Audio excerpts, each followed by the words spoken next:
We are live.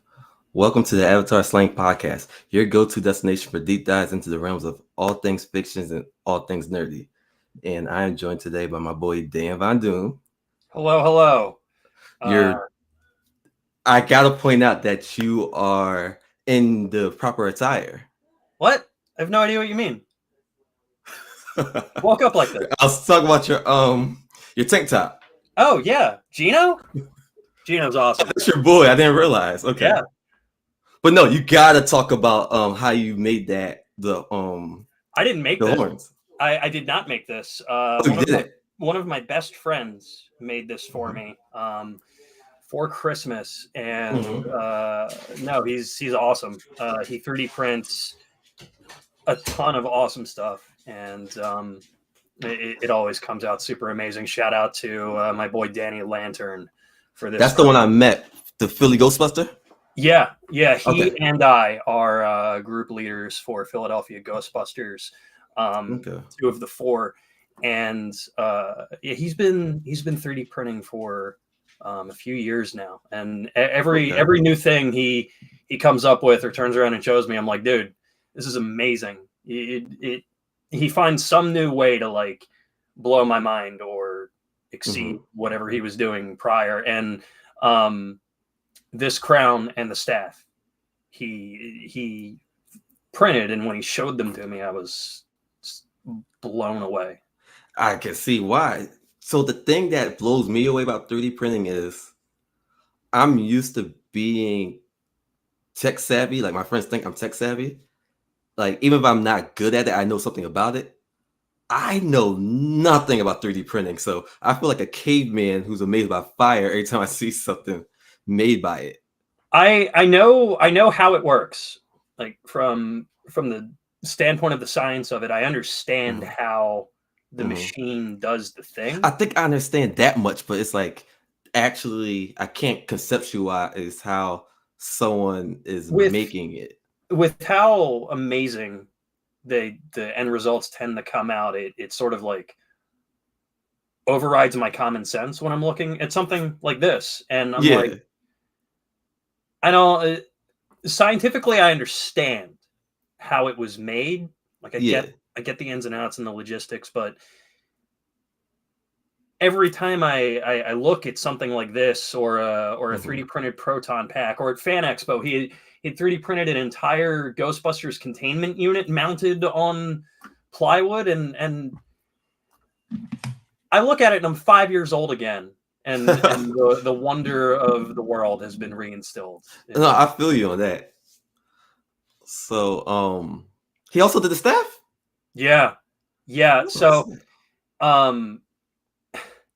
the staff is hilarious how that came about.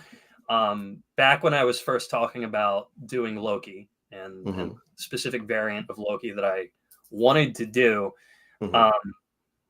I knew I wanted the staff, the Avengers 1 full-size staff, because if I wanted the half-size staff, I could just go and get the Hasbro one, right? They made one, and it's all right, but I really wanted the full-size staff. The only 3D print file available for the thing, it was sized for an action figure accessory. Like if you were to print it at 100% size, it would print up to be a replacement accessory for like a 6-inch Marvel Legends. Got it. So it was blown up however many 1,000% for the size of a human being, and then needed to be printed in like. So that's how you got your staff? Parts, yeah. Oh, that makes sense then. Yeah. Okay. So it's like going into Photoshop and zooming all the way in on a picture, and then if you could hit print and have that transliterate onto like many pieces of paper like they do at Office Depot or whatever, it's like that, but with a 3D print. Oh, okay. So while we're on the topic of you being Loki, let's talk about Fan Expo real quick. Is it called Fan Expo? Fan Expo, yeah. Okay. I called it Wizard World. Whoops, I'll edit that. Well, I mean, technically No, let me take that back. Technically, you are incorrect. Practically, you're not. Mm-hmm. Because it's the convention that absolutely took the place of Wizard World. Got it. World fizzled, and the parent company that ran it repackaged themselves. They replaced the convention with Fan Expo. So it's some of the same people running it, from what I understand, but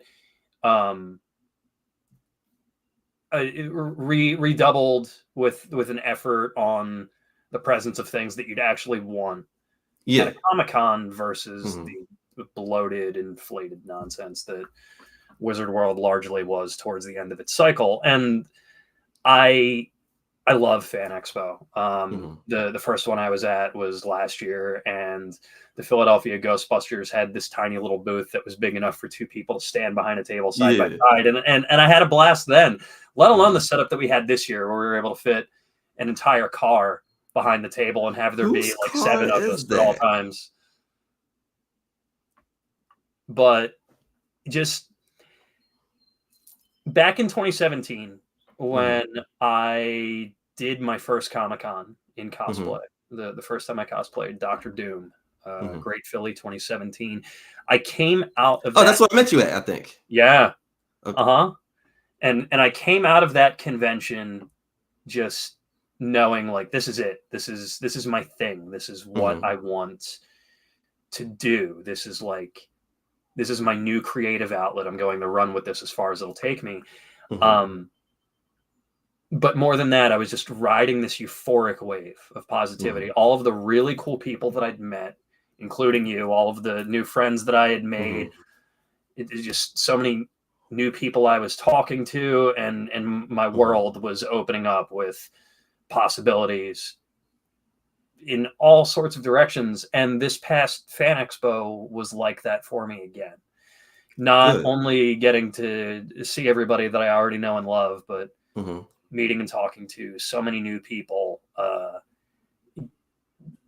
The response to my Loki, right? Like, they love every cosplay you make, you hope that people will like it because it's art, and you want people to like your art, and that's, the hope. But enough people were stopping me in the aisles, like, hey, let me get a picture with your Loki. Your Loki's amazing. And even afterwards, like, tagging me and stuff, like, this was the best Loki I saw all weekend, both days. And I'm like, that means the world to me. And I talking to all of these people since, being able to interact with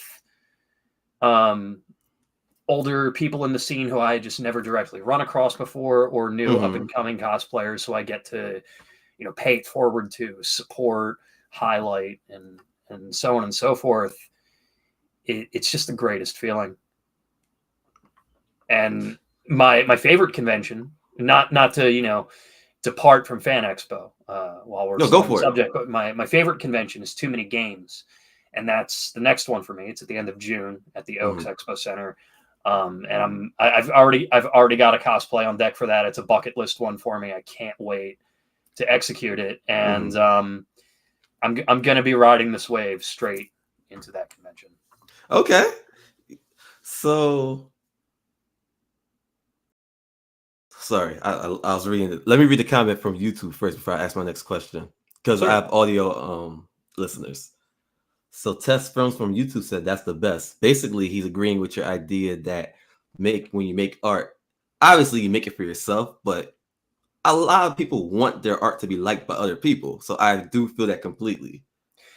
Yeah, no. And so I guess if I had to put it succinctly, like, that's it. That's the crux of it is, and especially with something like my specific Loki variant, where I did do it for me. I was like, if I'm going to do this character, I'm going to do it my way. It's going to be my version of it. And then for the response to that, for my vision for a Loki variant to have been so positive, was just absurdly flattering. So let me ask you about that. What do you like about Loki, the character? Is it him, the look? It's definitely him. Okay. Loki's always been a really interesting character, not just from like a writing and execution standpoint, but from a possibilities standpoint. Marvel likes to reinvent him in the comics every so often and just do something new and wacky and wild with him, though usually also tied to Norse mythology, like when they had him inhabit Sif's body and become Lady Loki, or when they found the way to effectively de-age him and reincarnate him as a kid and have him ride around on the back of the Fenris Wolf. Was so many awesome storylines and things they've done with him, even when they know that they don't have to take whatever they're doing with him and associated characters seriously, and we end up with things like Thor Frog of Thunder and Alligator Loki. She was hilarious, but absolutely worth the time, effort, and the read. And then you get stuff like Dark Reign and Siege, where he has provided Doctor Doom with Asgardian carcasses to dissect in exchange for freedom of information, working with him as part of the Cabal. And it just, his ability to swivel from manic court jester to diabolical mastermind on a dime. It's awesome. He's such a versatile character that can fit into a variety of roles and executions. And it's that exact freedom, that exact malleability of a character. Like that's why the variant thing works with him in the MCU. Yes, I agree with that. Is because like every version of Loki is believable because he's the trickster god. He is chaos.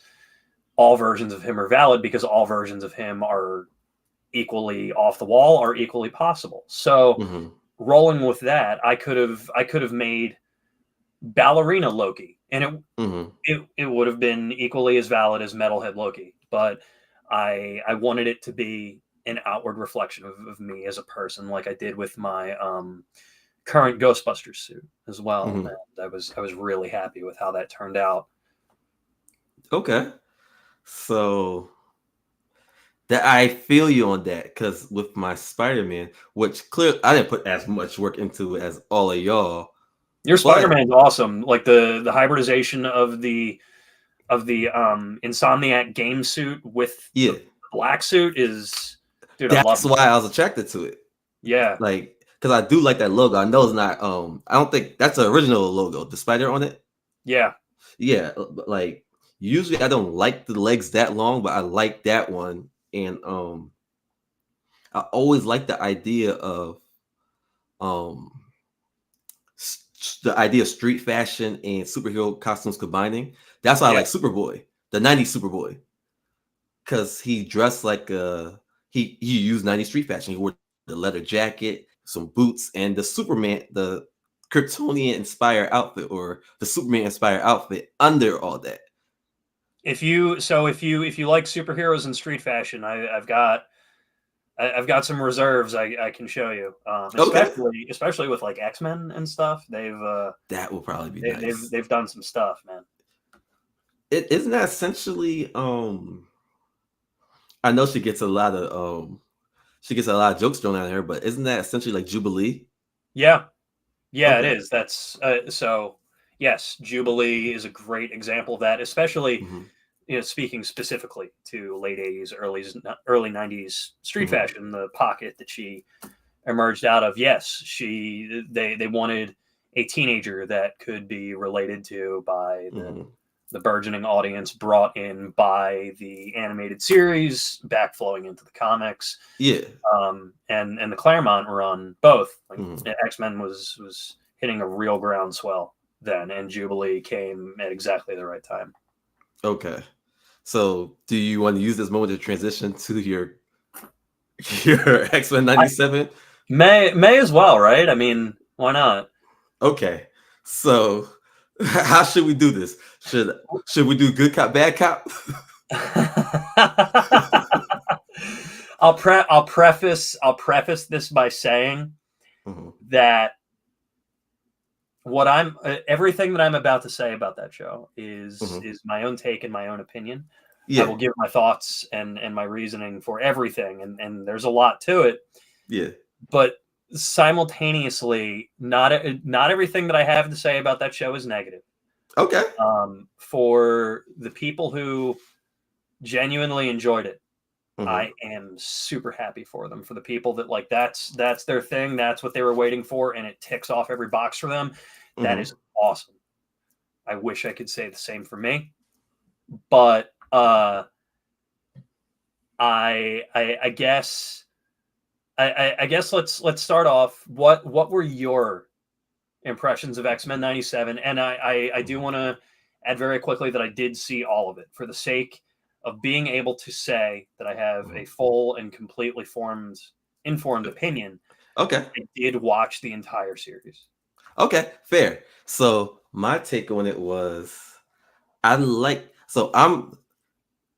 known, like, before COVID hit, I'm known as the trash man. When I don't like something, I share it.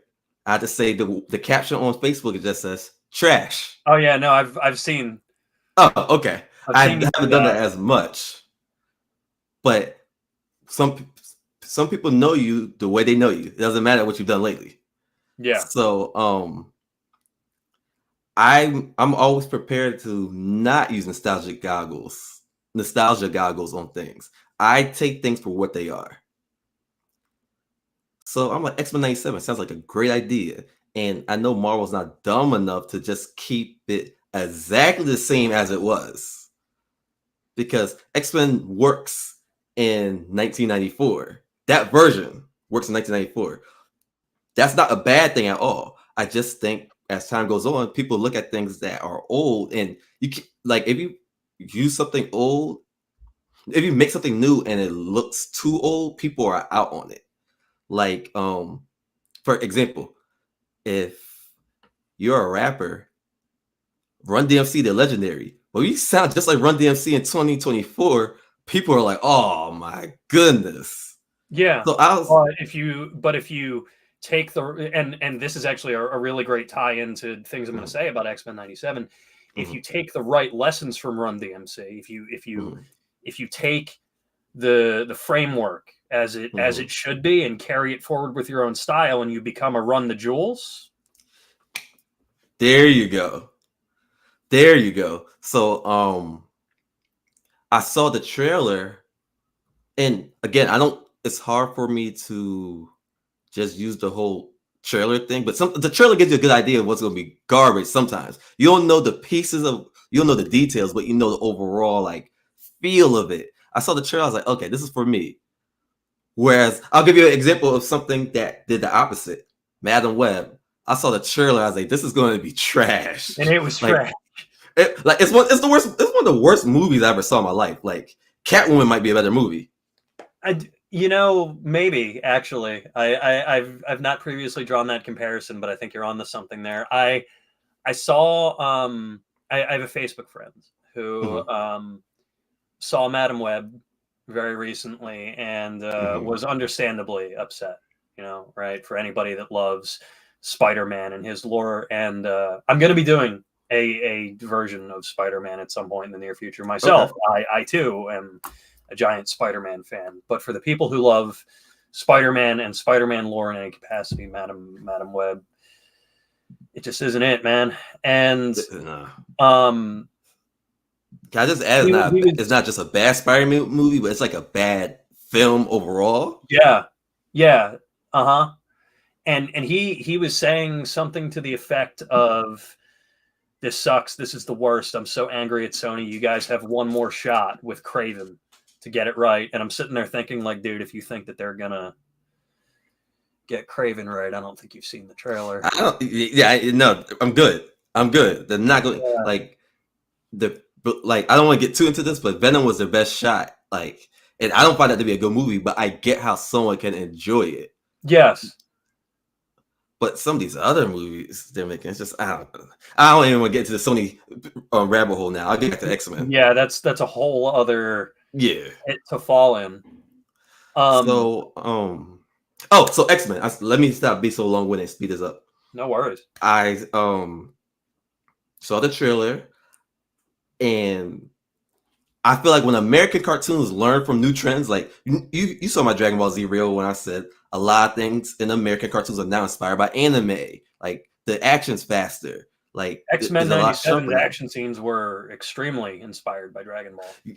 Exactly. So I felt that. So what I got from the trailer is what I got from the show. I like the dialogue, even though some of it has that super dramatic cheesiness from the 90s.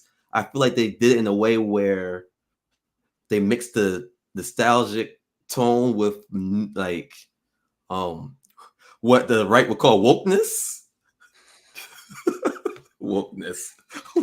I have to say too, because because unfortunately, because of the modern landscape that we exist in, and presences on the internet being what they are, I have to say in advance, none of the issues that I have with X-Men 97 are the quote unquote wokeness.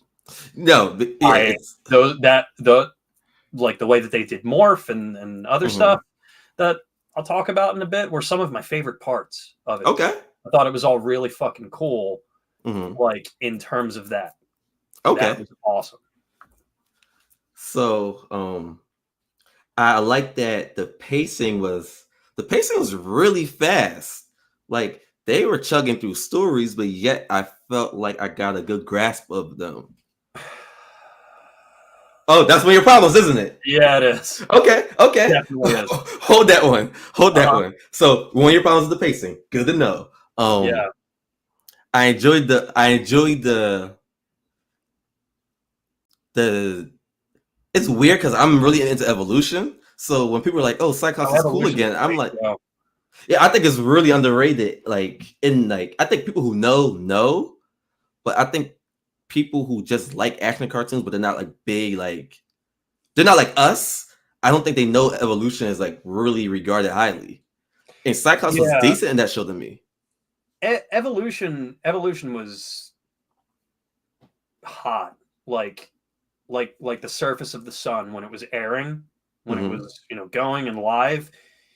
People were crazy into it, myself included. It's a phenomenal show. And then it went off the air, and there was like no it's like it just went away, or real like reruns beyond, I think, Jetix on Disney. We forgot about the show by then. And then the 90s animated series was airing then too, and it sort of eclipsed it. And Evolution has just been sort of pushed out of the sphere of discussion here, like on this topic, and I think it's a sin because it's an absolutely wonderful show. Yeah, like the Apocalypse arc, I love the way that Magneto was so aggressive. I like that. But back to 97. Okay, so it's funny that you don't like the pacing. I can see that for you. That's consistent with how you are. I love the action. I love that Cyclops is cool. I love that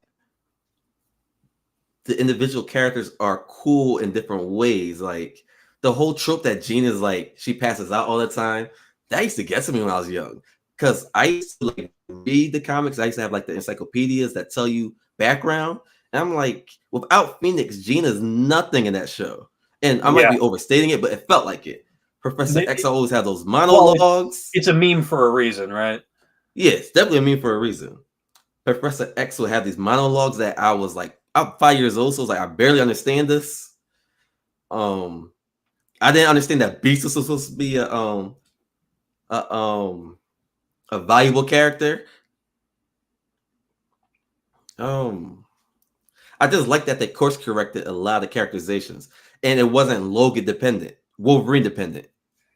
That was one of the things I really loved about it, and I'll get to that when I talk about it. But I think that the way that Wolverine was used was, for the first time in a long time, in any Marvel multimedia project, correct for the character. And I think it gives a chance for like it shows that it's a kind of like a rotating cast. I'm using the word wrong, but X-Men is not just a Wolverine story. It's a soap opera for a reason. It's about everybody. Oh, that's the thing I need to say. It shows that X-Men 97 helps show that each main entity in Marvel, whether you're talking about the Avengers, X-Men, Fantastic Four, they're all like kind of their own they have their own subgenre thing going on. So, in the subgenre for X-Men to me is messy soap opera. Yes, you're not wrong. And if it's okay, that's actually a great segue into my first point about the show. Go for it. The first half of this season was, and even parts of the back half, but especially episodes 1 through 4, and an uncomfortable for me amount of episode 5, was dominated by the Summers Family Circus featuring Magneto. Quick question: Is 5 Genosha? Yeah. Okay. Okay. Cool. Okay. That's a whole separate can of worms I'm going to get to. But okay. While I agree fully that Wolverine was utilized as a character in terms of presence and execution exactly the way that it should have been, exactly the way that his creators originally intended for him to be a supporting character who gets moments occasionally, not a leader or someone who's out of the forefront and on every single team in existence. We sort of traded one devil for another here in that it was just all about Scott and Jean. And that's not a problem in and of itself. Wait, you felt like it was all about Scott and Jean? The first 4 episodes were. Okay.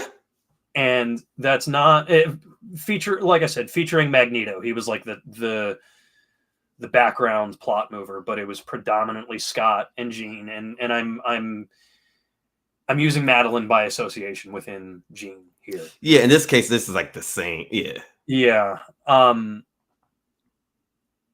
That's all well and good when the format for your storytelling is a serialized comic book.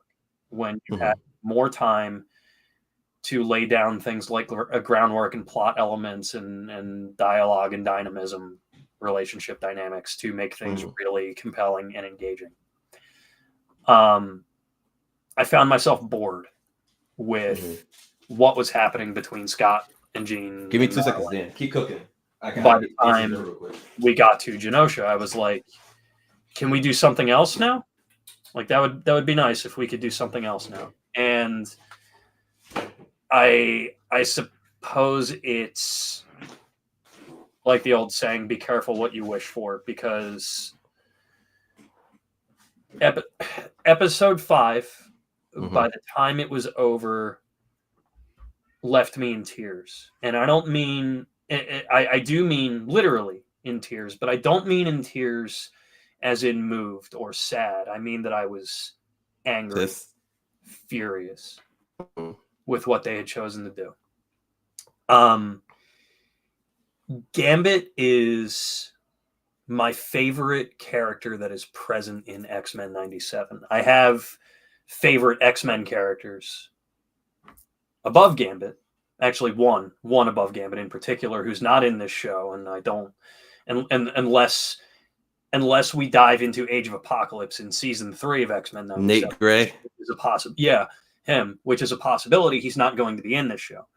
Gambit is my favorite character that is present in X-Men 97, and I was waiting for them to give him something to do besides get a quippy one-liner once per episode or wear an admittedly very fun crop top, and I am going to be at some point cosplaying that version of him, for 5 episodes. And then at the beginning of episode 5, I got that glimmer of hope. He had dialogue, he had a motivation laid out, and it was like, oh, cool, character development? Are we going somewhere with Gambit and Rogue now? Is the focus shifting away from Scott, Jean, and Magneto? More importantly, are they giving my dude some time here? And short answer, yes. Long answer, no.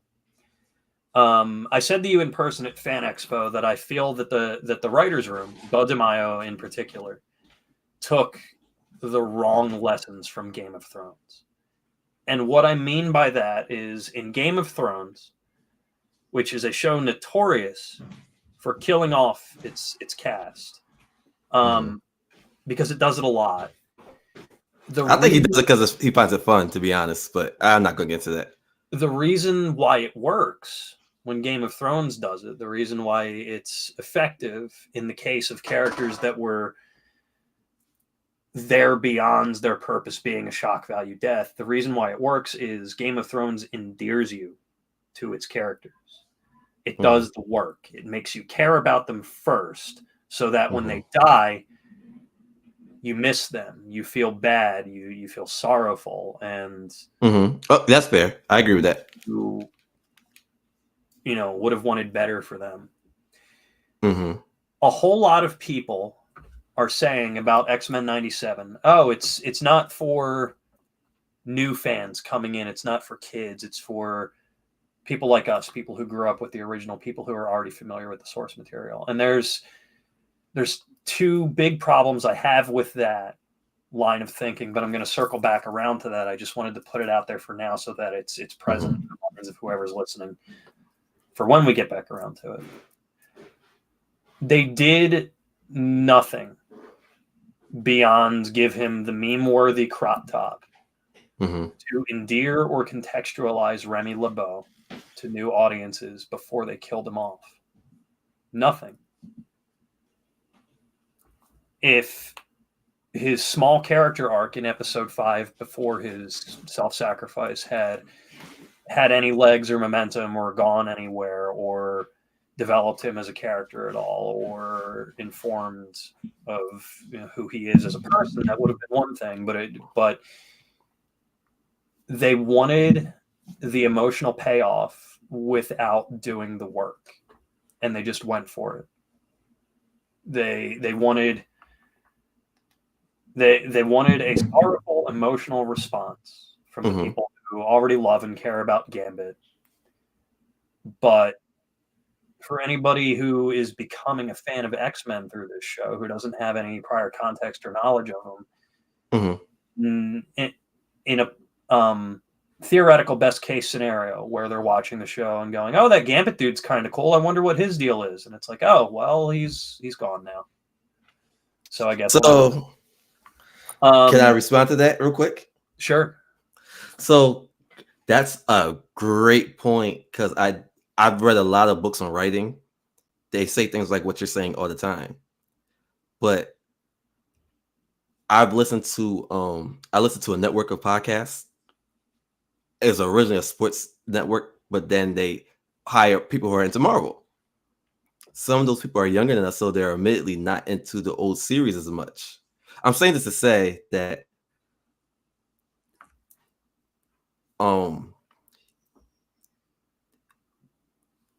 I do feel like it's hard to say since I'm into the old version, but couldn't you argue that the pacing is just about consistent, because the pacing is a separate issue from no. What I'm saying is the pacing. It had fast pacing, but you don't think they told you enough about Gambit if you're a new viewer? Like no. they said he's a thief, he's into Rogue, he doesn't like that Rogue used to go out with Magneto, and now he's gone. And that's the most bare bones rundown of Gambit, right? Compare that to what if you're a new viewer, compare that to what the show tells you about Scott Jean, Magneto, even Beast or Storm by the time we hit episode 5.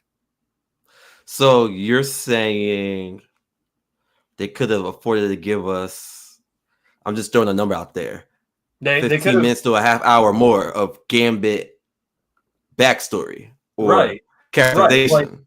Right. And deservedly so, because she's an amazing character. Storm gets this 3-4 episode arc involving the loss and regaining of her powers and the discovery of a new relationship with a character who showed up in the original series but isn't fully explored until 97, and he's one of my favorite X-Men characters, so that was cool. But my point is, like, if you're going to kill off a character the way that they killed off Gambit,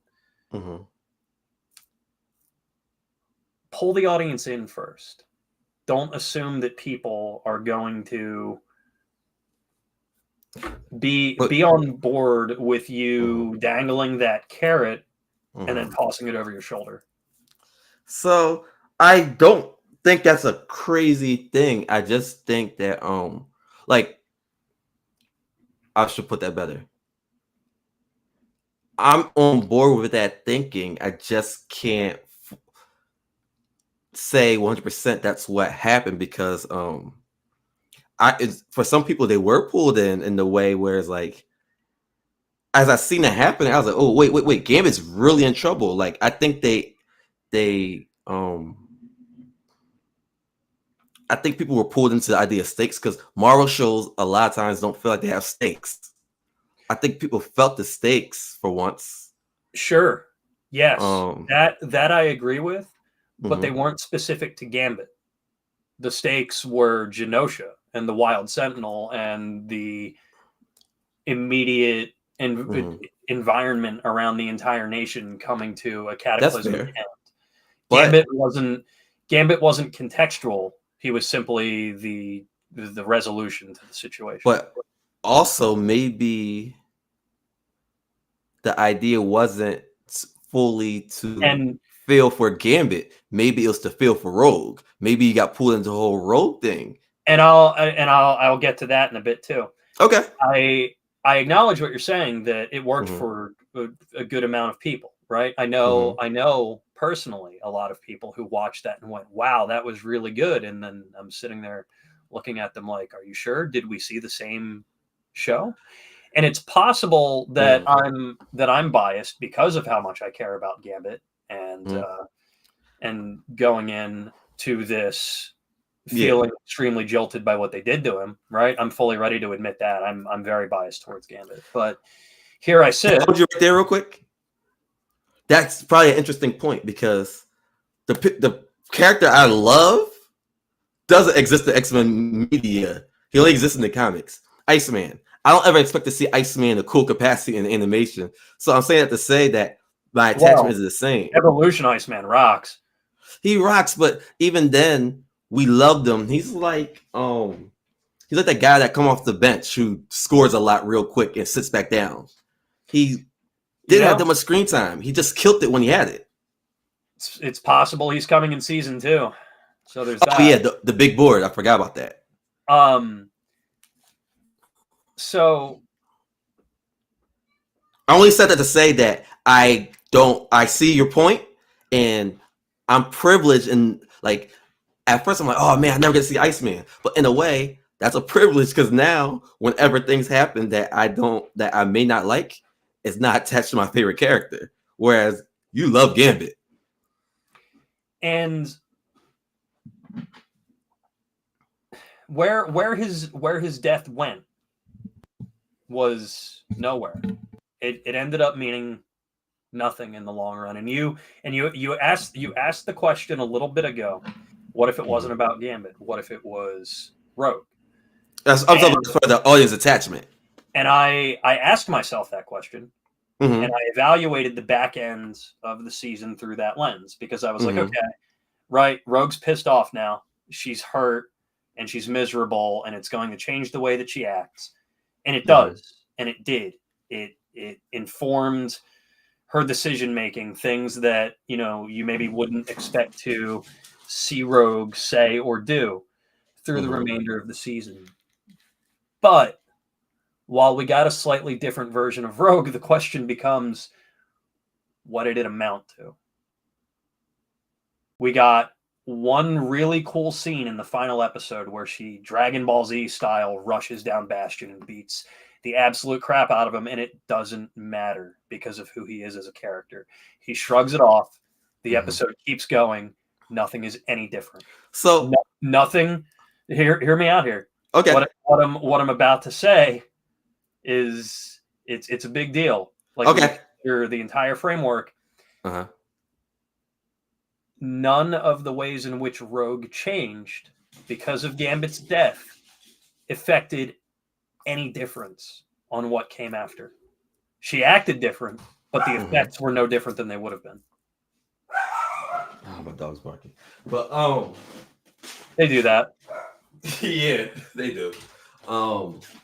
My bad, audience. I had to close the door real quick. But so I think maybe it's one of those things where, because X-Men is when I say it's a family show, it's a show about a bunch of people. They're essentially a family, but in the Big Brother real world sense in some ways. I don't think every personal change they go through has to affect the battlefield fully, but it's just the idea that we grow with these characters and we see that she's different, and it affected multiple scenes, like when she tossed Captain America's shield from Alaska to Texas. What you got? Did you find that? Did you at least find that scene funny, or like, okay, why did she do that? Did you have a reaction to that scene as watch that? I did not have a reaction to that scene, and but you're already too pissed by then. Captain America is one of my favorite Marvel characters. I didn't have a reaction to that scene.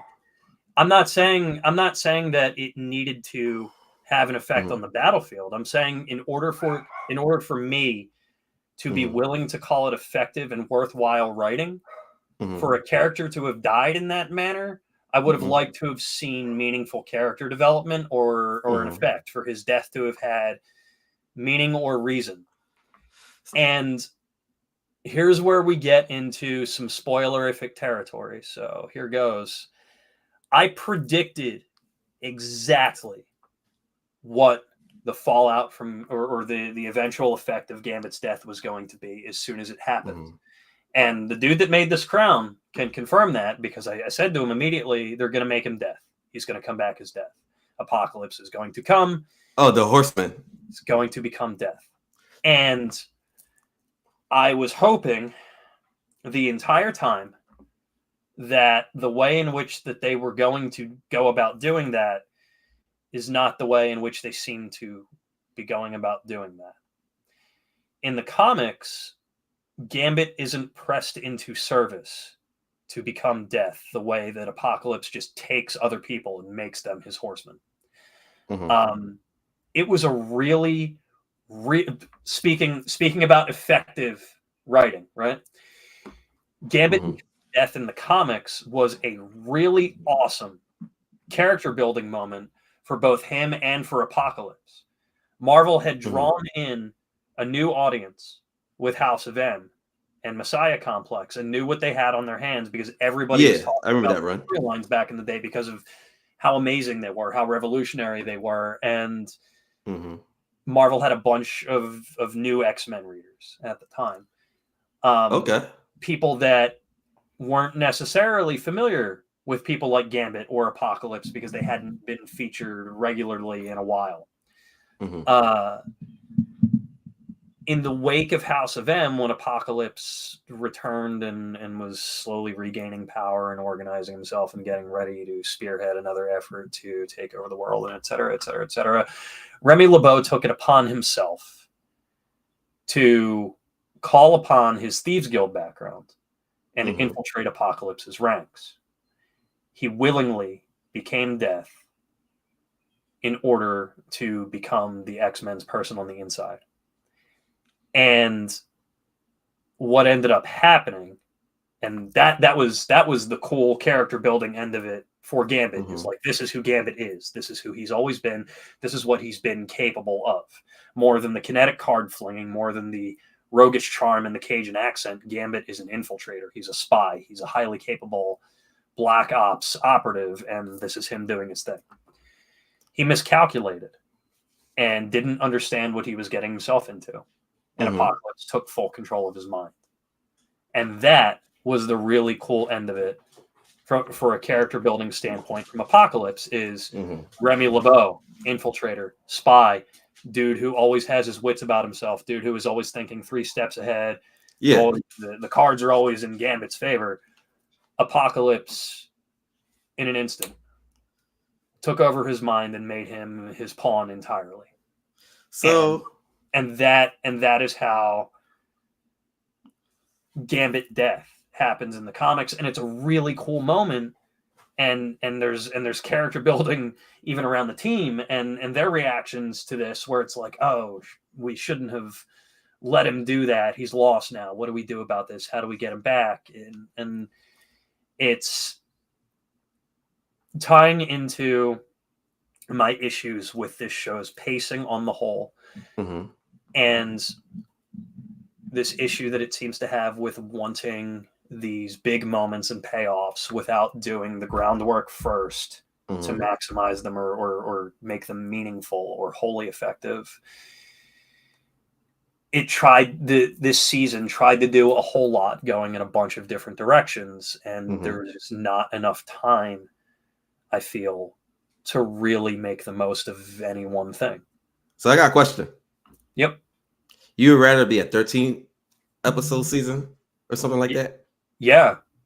Yeah, if we could have like, or even 15, if we could have like a 15 episode season, or do it like animated series used to do back in the day, right? They would open with a 10 episode season, and then when the response and reaction to them was massive, they'd get a 20 episode season 2 and 3, and then maybe scale back towards 4 and 5. But it used to be like an animated series would open with a compelling first season, and then do a story arc in the first half of a 2-part second season, and then another story arc in the back half of that season 2.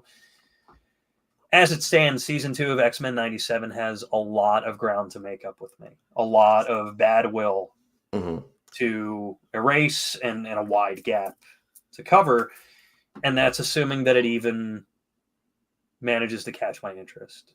So, right?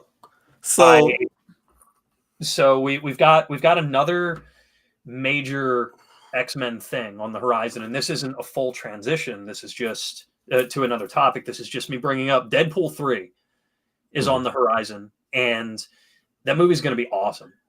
I feel it will be.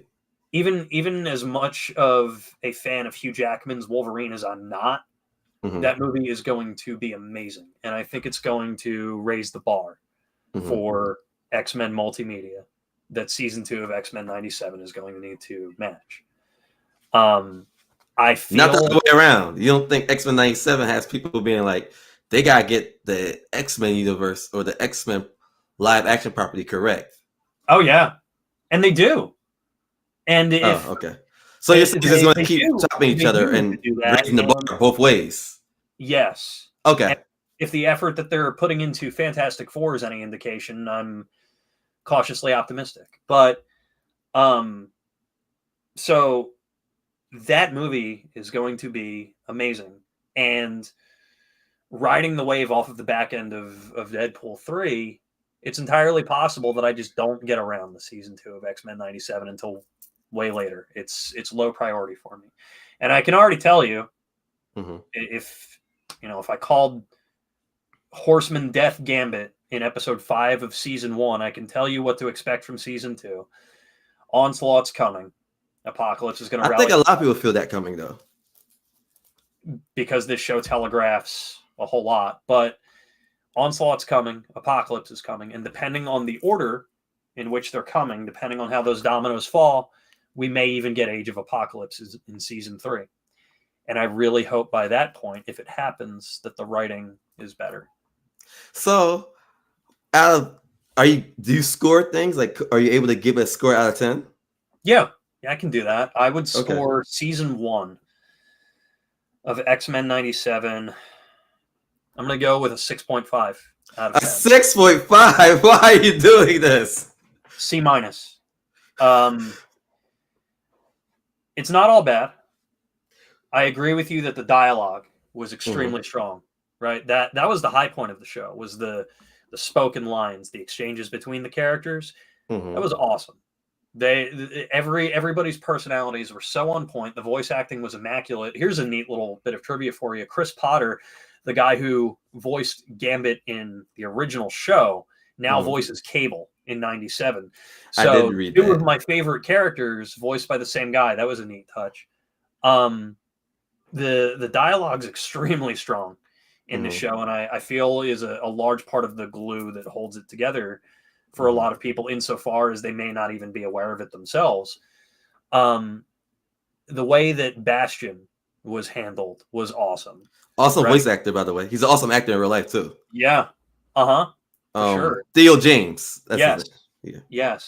The pacing for Bastion and the way that he was introduced and executed and everything That was on point. That was perfect. I'm a big Bastion fan, by the way, because of exactly Next Dimension. Yes. And the cameos, the fan service that was littered throughout, not just with Spider-Man and Mary Jane and Flash, but also like characters that Morph would turn into that you would have never seen otherwise. Can we talk about Morph for a second? Yeah. That's my detracting point. Okay. Go for it. Like, I'm big on X-Men 97. Like, if I could give it a 10, I would. I can't. Morph, like, what's up with Morph? Like, what's his powers? Like, is he stronger than Mystique in this version? Like, he turns into like these people have the powers. I don't know that stronger than Mystique is the correct way to phrase it. Morph's shape-shifting capabilities are and always have been greater than Mystique's.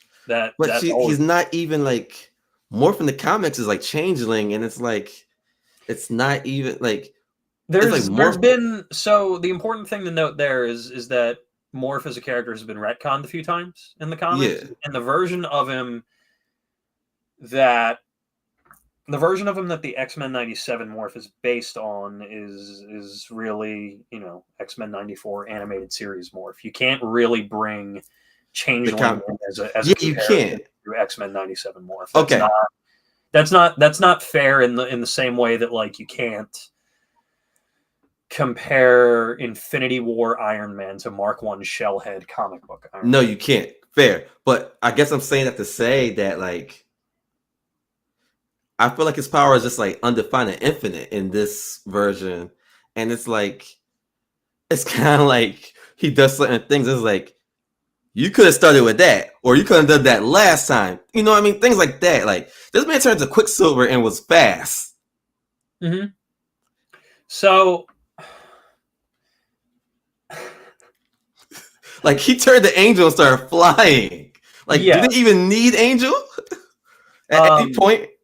Like, I don't have a counterpoint to that because you're making a great point there. What I will point out is that it ties into what I was saying. What if they'd given Morph more screen time to explain why he can do all these things? Well, I know they did. I know why they don't. They can't do that because that's too much to explain. Because once you over-explain a pseudoscience, it goes from pseudoscience to fake science. They're doing it so they can. It doesn't need to be a big, detailed, complicated reason. I can forward you the page in modern comic books where they explain why he's able to do all these things. There is one, and it's been circulating a lot recently because other people have the same question as you. But like all they needed to do was take the time to be like, hey, by the way, here's his deal. Okay. Because right now it's like sometimes he's Hulk, sometimes he can't help against Madeline. It's like, well, Madeline's a bad example because she's strong, but what I'm trying to say is it felt awkwardly inconsistent, and I feel like they did it for fan service. It's like, let's have him be Lady Deathstrike come out of nowhere. Lady Deathstrike, Lady Deathstrike come out of nowhere. Because for a second I'm like, wait, Deathstrike? Then I'm like, oh yeah, it's Morph. Yeah. Anytime you in X-Men 97, anytime you suddenly see a character in a scene that doesn't belong there and has no prior explanation, it's Morph. It's Morph. Yeah. The last point that I want to no. 2 more points about everything I've been saying about X-Men 97. And I brought this up to you in text message, and I brought this up to a few other people as well, but the way that they handled Gambit's death as being a moment that they wanted the payoff for, hadn't done the work to earn that payoff, and did it for the shock value therein.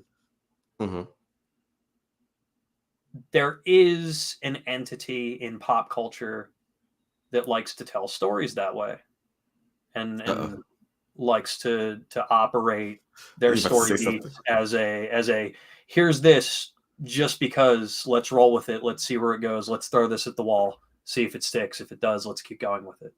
No, what were you about to say? And that's DC.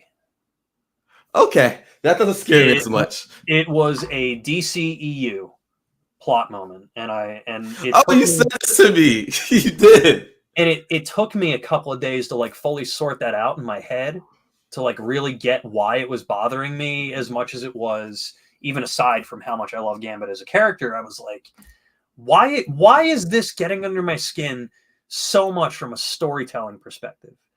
And it was like, well, this is kind of, and by kind of I mean really, this is like when Superman broke Zod's neck in Man of Steel, and it was like, well, that's funny. Why did he have to do that? Well, it's funny even more because that's not even like a real moment to me, because the moments don't land at all. Just for the impact of the moment? Is that why we had to have Superman break Zod's neck? Just for the impact of the moment? Is that why Gambit had to die fighting the Wild Sentinel? In the way that he did? Why they did it in DCEU? Because Zack Snyder didn't know how to have Zod be put away in a way where he won't come back. And because he's so lame, he didn't realize he could have just had a human shoot him with a Phantom Zone laser. Yeah, well, that's so. I touched on this a bit in the beginning when I brought up Beau DeMaio specifically, but I really feel like him and the rest of this writer's room took the wrong lessons from Game of Thrones, and which by extension, Warner Brothers property. I really feel like some of these characters they didn't know what to do with. This is X-Men you talk about? Yeah. Huh. And the last point that I'll make about all of this. Finally get to circle back around to that point that or that thing that I brought up earlier that bothers me for two reasons, where there's a large contingent of people out there saying this show is for fans of the original, people like us who grew up with it in the comics, and it's not really for new fans and new kids. Or kids who are getting into X-Men with this show. And speaking from the platform of function, there's a nugget of truth to that. Notice how none of these just Gen Z or Alpha TikTok influencers are raving about this show. The people who are blowing it up are our age. The people who are raving about X-Men 97. What's considered Gen Z again?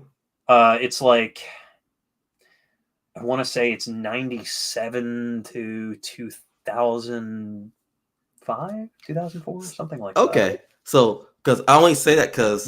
Or 2008, somewhere in there. You have a point. The only thing is, I feel like everything's so niche and scope is different for everybody. Like me, I have similar interests, and our timeline probably look crazy different. Because the podcast I listen to is he's like a 1998 guy, so it's like, and he's the only guy, so like that doesn't mean anything. But there's exceptions to every rule, certainly. There's exceptions to every rule, but it's just that's my scope. So had you not put it that way, I wouldn't have thought of it that way. That's all I'm saying. So here's one of my two issues with that. First, the first issue is, if that's the case, why? Because a truly effective story, a truly effective show, a truly effective endeavor for an intellectual property like X-Men that hasn't had a proper multimedia presence in years, that we're all starved for any scrap of, especially after the omission from Marvel vs. Capcom Infinite and Marvel hardcore snubbing the X-Men for the past while over, petty licensing issues. Why isn't this show trying to make new fans? Why does it not go for the unilateral appeal to appease and satisfy old fans while making an effort to approach people who might just be getting into X-Men? And if they may not know how to. And if they don't intend to do that with this, when is that going to happen? Because the MCU X-Men can't ride and survive off of old head fans. It's not going to work. It's just not, right? The the reason why the Avengers movies and first couple of phases of the MCU worked as well as they did is Marvel proved that they had the ability to take any given character, no matter how previously obscure or unknown. Guardians of the Galaxy, who nobody gave a damn about before those movies, were massively popular because they appealed unilaterally to new fans and old fans. They proved that they had the ability to do that, and it made them the biggest box office draws of all time. If they can't do that with this and with what's going to be the forthcoming push, the initiative for the X-Men property within their multimedia projects, I'm genuinely worried about where it's going to go. My second issue with people saying that is the way that they handled Charles Xavier in X-Men 97. You have a problem with Charles Xavier in X-Men 97? I do. Okay. So for people that love the original show, grew up with it, grew up with the comics, obviously we know Xavier's not dead. He's off-world. He's hanging out with Alondra. Oh, I see where you're going. Okay. And we knew that. We knew that the whole time. But I find it weird if this show isn't trying to connect itself with a new audience, that the characters who are diegetically also aware of this thing inside the show. Can I guess what you're about to say real quick? Sure. Are you about to say they made it seem like he was dead and they made it seem like a mystery? Yeah. Okay. Right. Okay. I see where you're going now. So I find it weird that the characters who in canon were aware of his not really having been dead were talking to each other in private, even as though he were dead and gone. And then tying in with the pacing issues, the moment you find out that Charles Xavier isn't dead is this, meanwhile, in a random other part of the universe, dry cut moment that's supposedly, like, from a pacing standpoint, is supposed to be this big reveal that goes off with a bang and swings in the final act of the season. And it's like, I knew he wasn't dead. Anybody who reads the comics knows that Charles Xavier faking his own death is Tuesday for him. And he goes and hangs out with Alondra all the friggin' time. We knew where he was. Why did they try to make that a big deal if this show wasn't trying to hit a new audience? If this show wasn't aware of the fact that people, that a significant portion of the audience approaching this show wouldn't have seen the original show or read the comics, why was Xavier being alive a big deal? Are we sure they're not trying to hit a new audience? Maybe. And that's my point, is they are, but badly. Okay. And the badly comes in with how they handle things like Gambit. Okay. So I do. So more than the Gambit point, I agree with the Charles point. Like, the Gambit point isn't nuts. It just didn't bother me, if that makes sense. I do think you're valid in your Gambit criticism. Charles Xavier, that was weird, and that along with Morph is why I dock a point for it. I may rewatch and see the flaws a little more if there are any to me, but the Morph thing and the Charles thing, that was strange for me. But I just love this is just a wrap up. I love the dialogue. I love the action sequences. Yes. I love the dialogue and the action. I'm sorry, I had meant to mention the action sequences earlier. The animation in this show is beautiful. Yes, the visuals are stunning. The cinematography, the storyboarding, all of it. Visually, this show is incredible. And the dialogue, super strong. All the characters have their personalities well represented. It's engaging. It's compelling. It really feels like they're just real people talking to each other. And that's always been, Marvel's strength, is their characters are real people first and super second. Yeah. Yeah. No, and I love that about this show. Those two things are awesome. It's just that for me specifically, the plot writing and the pacing were so bad that it horribly overshadowed those things for me. Okay. And you know what? Having put that into a complete thought and sentence, I'm going to revise my score. I'll give it a 7 out of 10. Season 1. Okay, I'll take that. Season 1, you have to 7 impress out of me. 10. I'm hoping for better for season 2. Okay, so let's just end that there because we could talk in circles about that. Do you want to do the Paper Mario thing, or do you want to do the Tarantino thing? Sure, we can talk about Paper Mario. Okay. Because it also ties into my tank top, Mario RPG. Are you familiar with the history of the games there? Actually, this crown's been bugging me for a while. I'm just going to set it down over here now. Is it heavy? Yeah, heavy is the head that wears the crown, But yeah. At conventions when I can like stand and move around and everything, it's bothers me less. Not quite sure. There's a side to that. It's kind of like the idea of standing makes you more tired than walking. Yeah, I guess it's like because I'm sitting and I'm not actively engaging my back and neck muscles. Maybe. Yeah.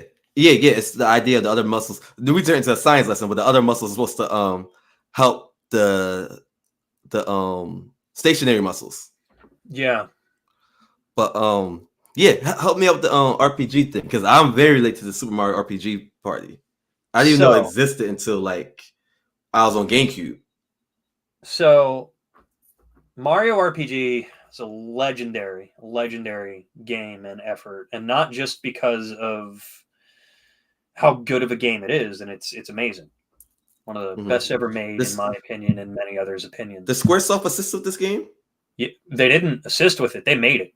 Okay, I thought so. Okay. I think you told me that last time. Nintendo handed Square the keys to the kingdom, right? They handed them the Mario IP, Nintendo's golden goose, based on the success of the Final Fantasy franchise, of Chrono Trigger, of all sorts of amazing Squaresoft RPGs, and they were like, "Yeah, you can do what you want with Mario. Here you go."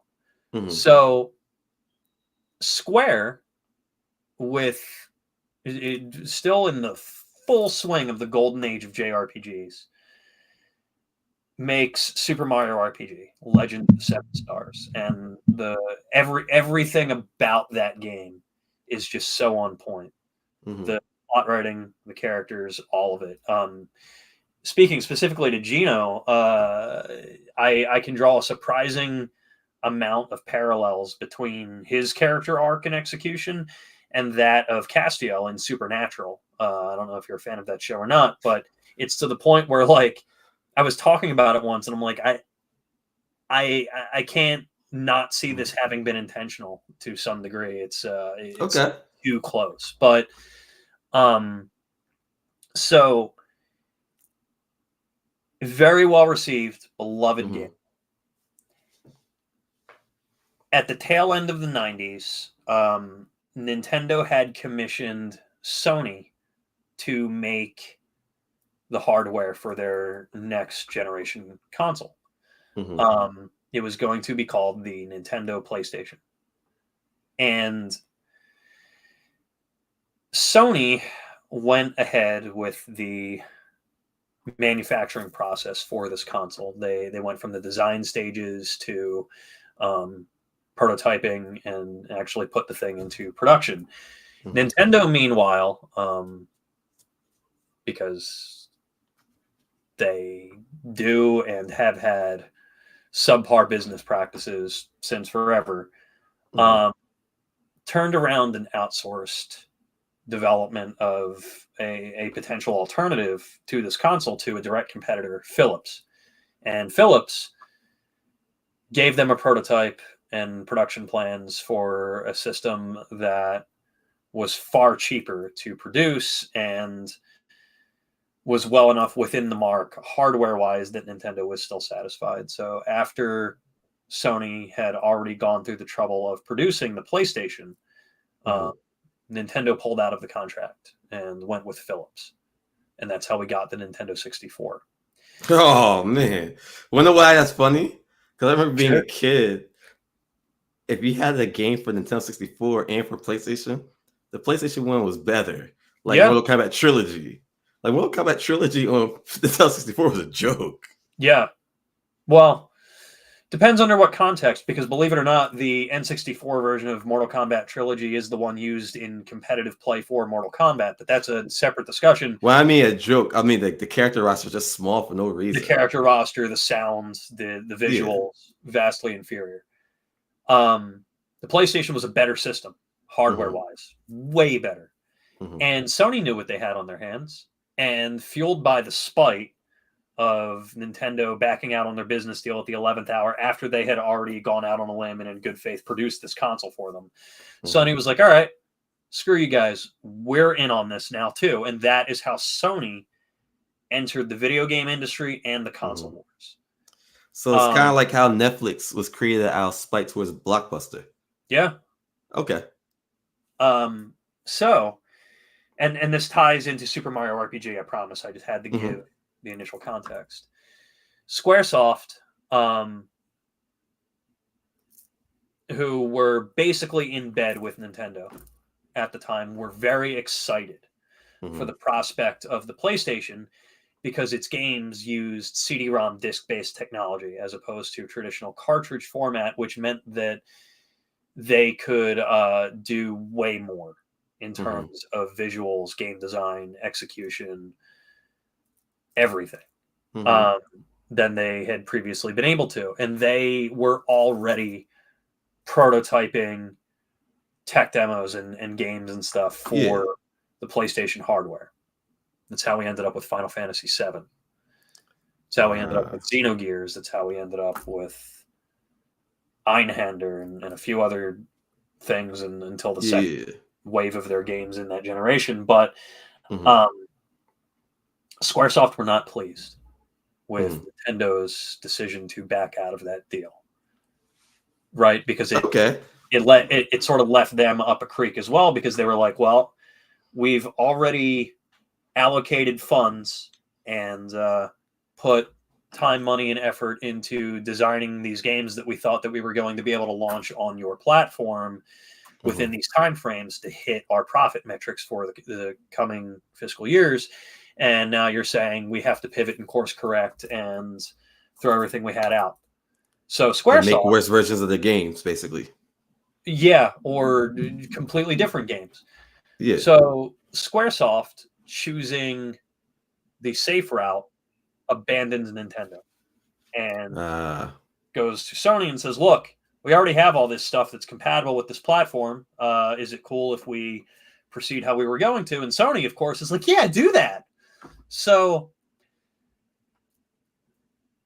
in the wake of this was left on the cutting room floor Super Mario RPG. It had released within the same year as all this stuff went down. And it was so well loved and so well received, people were immediately clamoring for a sequel of some kind, of any kind. And before Square pulled away from Nintendo, which it would end up, they wouldn't, return to publishing anything for Nintendo for, I think it's like 20 years after. Maybe less than that, maybe more like 15. But before they pulled out, they were underway with development for a Super Mario RPG 2. Nintendo technically owns a portion of this effort and work because it was their intellectual property that Square used to do this. Square, of course, owns the code and the assets, the like of which will very probably never see the light of day at this point. But a lot of the design docs and ideas and contextual stuff that they had lined up for the sequel for Super Mario RPG, Nintendo was able to recover and recycle into what became Paper Mario. Paper Mario for the N64 is the spiritual successor to Super Mario RPG, and it's one that of two, I did notice. It's one of two series that you can say that for. The other one being the Mario and Luigi games, and Gino actually has a cameo in one of the Mario and Luigi games. I think it might be Partners in Time. If it's not Bowser's Inside Story, one of them there's a mini game that has Gino as a background element. I'm gonna deep dive on that later. Neat little homage, but yeah. So, Nintendo... quick question: do you like Paper Mario? Yes. Okay. Yes, I do. The original N64 Paper Mario is an incredible game.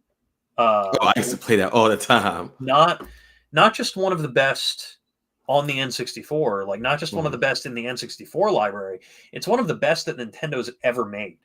I agree with you. They and I can only imagine that it was like as an effort to stick it to Squaresoft, like, look, we can do this without you guys. We don't need you. And it was an awesome game.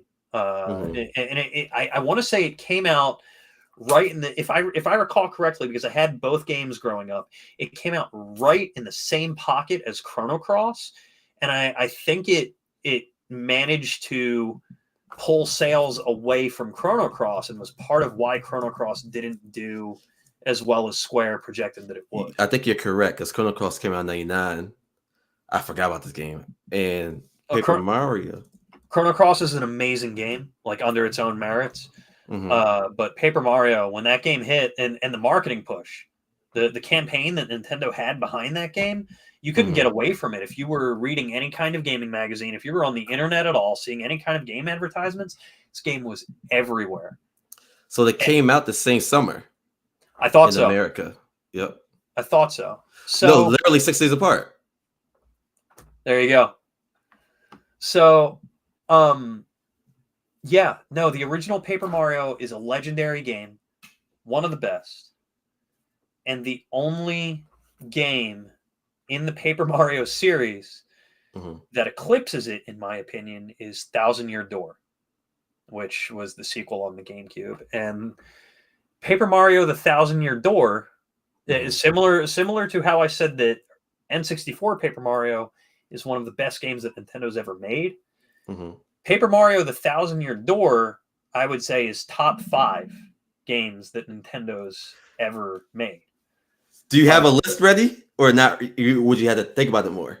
I'd have to think about it for like a split second, right? Okay.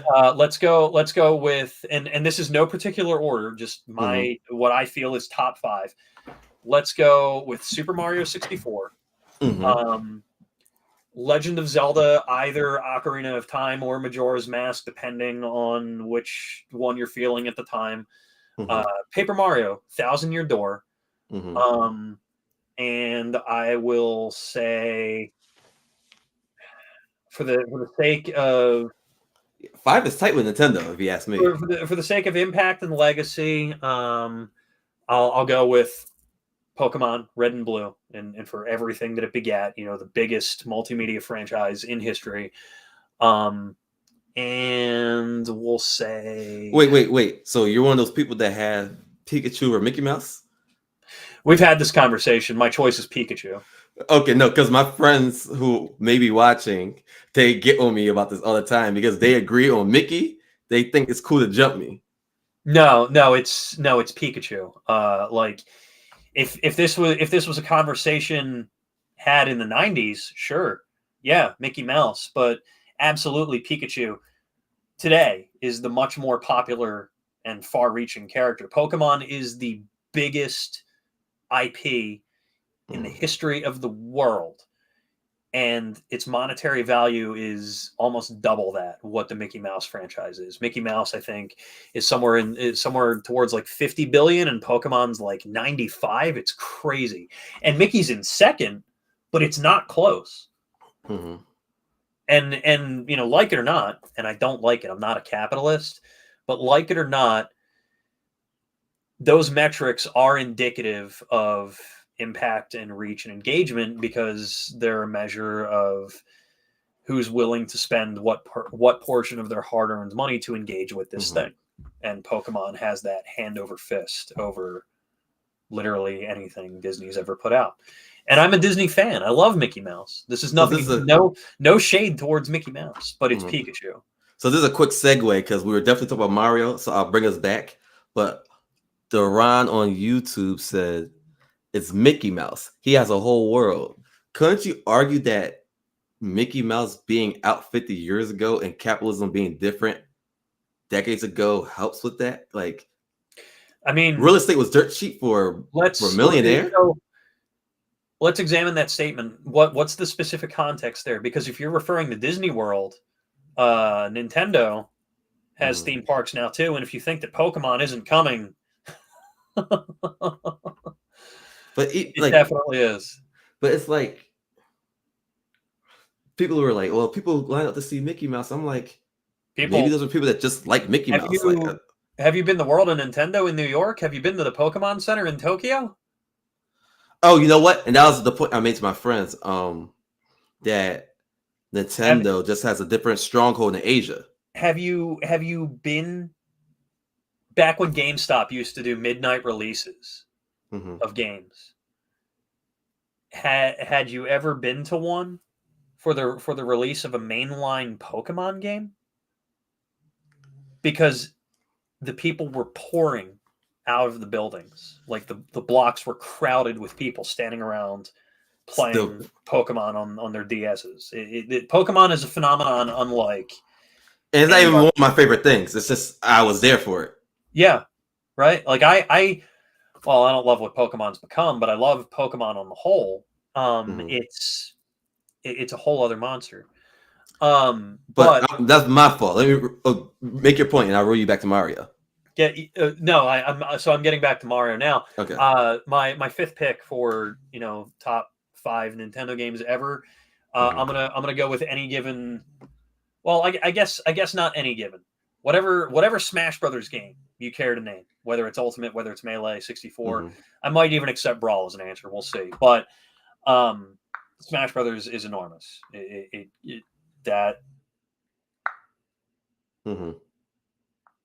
Oh, we lost you for a second. Oh, we lost Dan for a second. But I will just cook for a second. Paper Mario. That was a game that I saw the commercial for it, and I thought it was silly that it was called Paper Mario. So, we lost them completely. Yeah, I thought it was silly that Paper Mario was even a thing because it was a silly looking commercial. One day, I think I was in 5th grade, maybe going to 6th grade.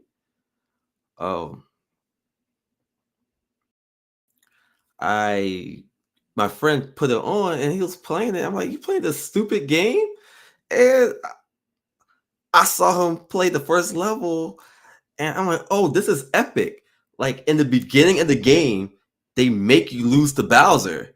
And I'm like, oh no, I'm in. It just hit me the way, and this came out during the Toonami era. So it hit me the way an anime hit me. So if I could be in an anime, like I could be the hero in the anime, I'm in. So I played this game, and I admittedly wasn't good at RPGs yet, but Paper Mario got my confidence up.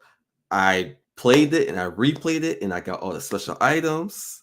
I beat Bowser a bunch of times. Like it got to the point where that last level where I fought Bowser wasn't even hard anymore. I mastered that game, and Paper Mario is the reason why I'm able to segue into RPG games, like the non-action games. Like a lot of people say Pokemon is, but for me, it's Paper Mario. Hold on, let me see if I can get Dan back real quick. This computer probably froze. But yeah, Paper Mario was like really big to me. And when I was still living in West Philly, shout out to my boys Karan and Stefan. They're the ones who got me into it because I thought that game was dumb.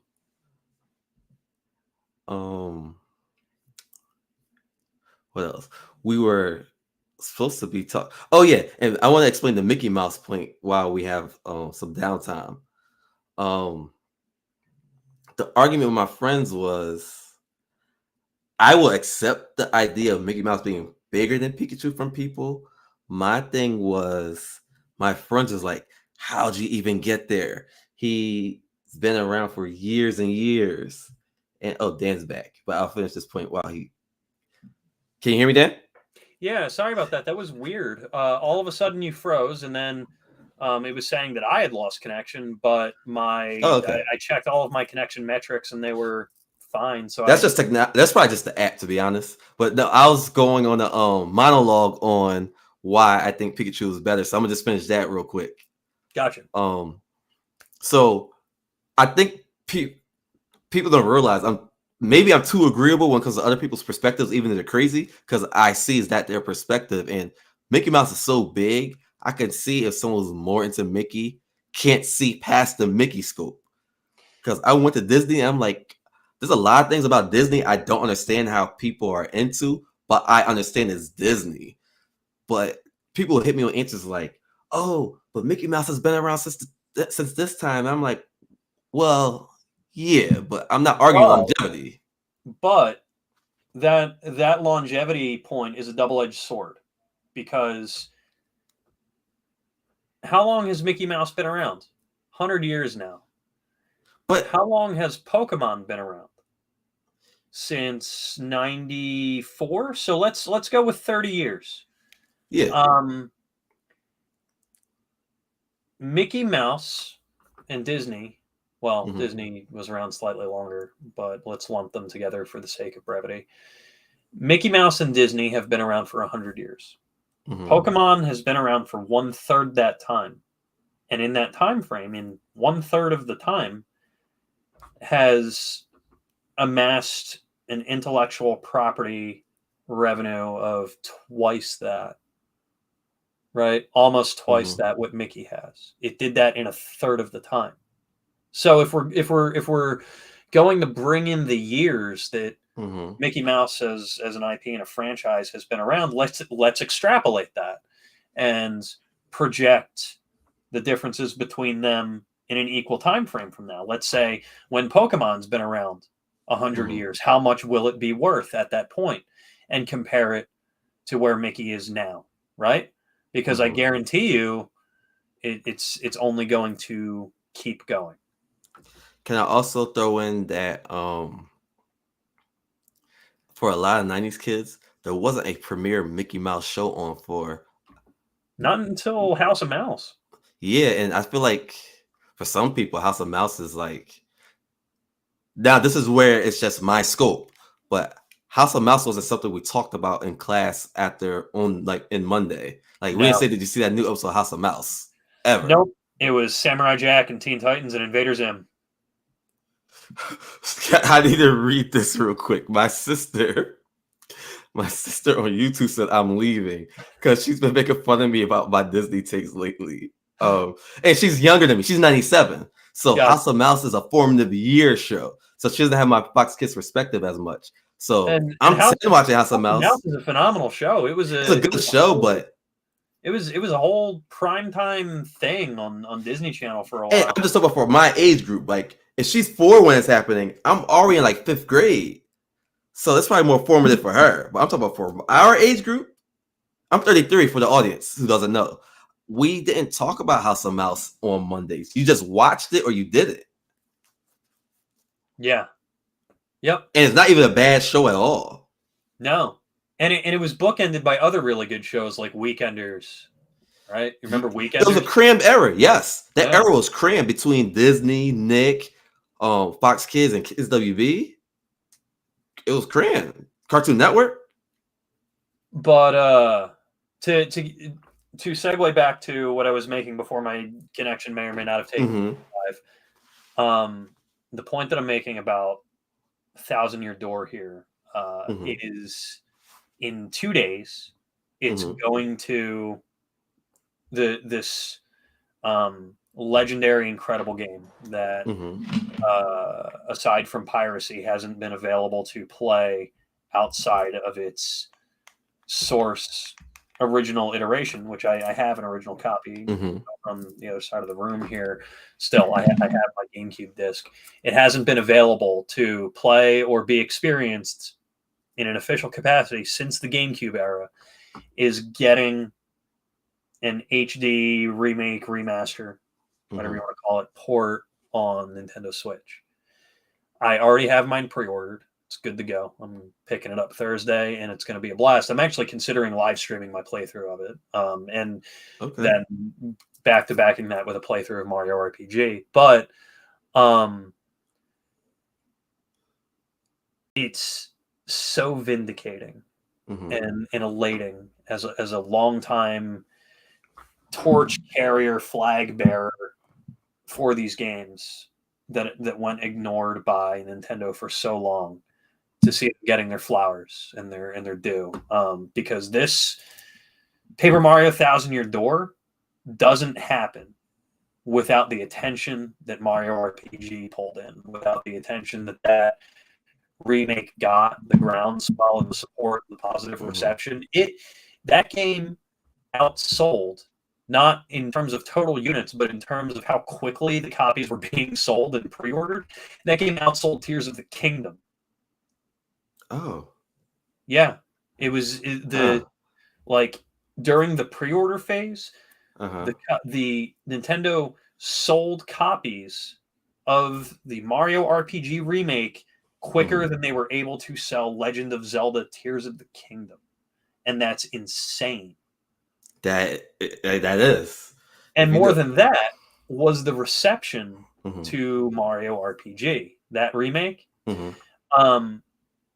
You talk every now and again about a generational divide and disconnect between people our age or older, fans of these things that we're into, versus people who are newer and getting into them in different ways and capacities and through different avenues than we do or did. Mario RPG for a while, because there was no way to experience it in any official capacity beyond the SNES release or the SNES Classic release, which was locked behind a $100 paywall. Or I think maybe it got a Nintendo Shop port for Wii U. Maybe, I think it might have. Wii U had nobody bought their virtual library was better than anything else. I bought that console, and it seems like nobody else did. But if you check the sales, you are the only one with it. Yeah. Yeah. One beer to me. But for the longest time, there was this okay boomer air about Super Mario RPG, where people like me would go online to discussion forums involving games, Nintendo, RPGs, whatever, and bring up Super Mario RPG in discussion. Like, this game's amazing. It's legendary. It doesn't get talked about often enough. The story, the characters, and all of it. It's one of the best RPGs, one of the best games ever made. You guys should really play it. Check it out if you can. Problem is, nobody really had a way to do that. And as time dragged on, these conversations, these open discussions, and the zeitgeist and the pulse of what was popular in gaming and what, target demographics between the ages of 17 and 25 were feeling, became, yeah, okay, sure, that's nice that you had that, but we don't really care because we can't go do anything about this. And even if we could, we wouldn't necessarily want to. And then this remake comes out, and people are playing it, and people are watching it, and people are talking about it. And gradually that conversation shifts away. The feedback shifts away from, okay, boomer, sure, that's nice too. Holy shit, you were all right. This is one of the greatest games ever made. That's funny how that works. And the same thing is going to happen with Thousand Year Door, because the same thing has been happening with Thousand Year Door, right? People who grew up with it, people who got to experience it the first time around, talk about this legendary, inaccessible, eldritch game like it's one of the best games you've never played. I really hope you get the chance to experience it someday. It's a real shame that this game sells for $250 used condition at conventions on a table that your mom will never spring for the money for. But if you ever get the chance, now people are going to have the chance. And I have a confession. Oh, no, go ahead. Keep going. Keep cooking. And Nintendo similar to how they did with Mario RPG, is even making quality of life changes to Thousand Year Door. They're making like for the scant few complaints that people did have about the original release of the game, like, oh, there's a lot of backtracking, or you have to pause the game every time you want to switch out your team. They listened and they're like, okay, well, this stuff's quicker and all easier to do now. And it's well, whatever minor complaints anybody ever had about this, you're actively eliminating. Like this, it's going to be a perfect game. Okay, so they're listening. I like when companies listen. Yeah. And, so I have a confession real quick. I've been keeping up with like the early reviews and stuff, and everybody's saying the same thing. It's like it's the original game but better. Oh, so I need that, and that I can segue into this confession I'm trying to get out. I played almost, I can't say every because Nintendo makes a lot of games, but like their mainline big series games, I played almost all of them. I missed that one. A lot of people did. And it's not because I wanted to. I was it was one of those things where my mom was like, you get to pick one game. And so I think I ended up picking Melee over it one year. And that's valid. Melee is a whole discipline in and of itself. But yeah. A lot of people I'll be able to experience it now. A lot of people missed Thousand Year Door because the GameCube, unless you were really into Smash Melee or you were, aware of what an incredible game library it had, the GameCube was really underappreciated. But that's the thing. That was my main console at the time. Yeah. I was picking other games over it. For you it was. But by a lot of people, it was PS2. The GameCube was a commercial letdown for Nintendo. So going from N64 and the Paper Mario release on that platform, the next time Thousand Year Door wasn't widely pushed or produced for the GameCube, right? The people who were aware of it and into Paper Mario and into RPGs and stuff knew about it and got it and played it and have it. I have it, but it wasn't like a AAA presence game. It was definitely nowhere near as marketed as the original release, and if you weren't in the know, it would fly. It did. It flew under the radar of a lot of people until the next console generation. We get the Wii, and what's the Paper Mario game on the Wii? Terrible. What was that even called? Was that Super Paper Mario? Super Paper Mario, and it. I'm perhaps being a little harsh when I say it's out and out terrible. What it is not like any. It's not like classic, like the way Mario games whatsoever. It plays completely differently, like some weird hybrid of classic 2D Mario and Paper Mario, and the RPG elements are like barely there. The gameplay is weird. The characters are awesome. The story is awesome, but like playing the game doesn't feel good. And it wasn't well received, and it was the start of the downturn for the Paper Mario series that really, like, I liked Origami King. It was really good. It was a really good game. Great characters, great story. Meaningful character death. Pulled off really well. Done super great. But the combat system in that game wasn't universally well received, to put it lightly. And I'm really looking forward to 2 days from now when this game drops and releases. Everybody gets their hands on it and can see, like they did with Mario RPG, like, oh, this is what everybody meant when they were talking about Paper Mario. This is Paper Mario. Right. Okay. So I just looked at the description for Super Paper Mario, and I hate it, and I didn't even play it. But I remember seeing the commercial, and it's exactly what you explained. I remember it looking like a platformer, and I'm like, if I want to have a platformer, I'll play regular Mario. Yeah, and regular Mario's great. I'll boot up Mario World right now. You know what I won't boot up right now is Super Paper Mario, even though I have a Wii in my basement and a hard copy of that game because I didn't know any better going in. I was like, oh, Paper Mario, let's go. And then 5 minutes later, I was like, I've made a horrible mistake. Were you so? Were you one of those people like because we were younger?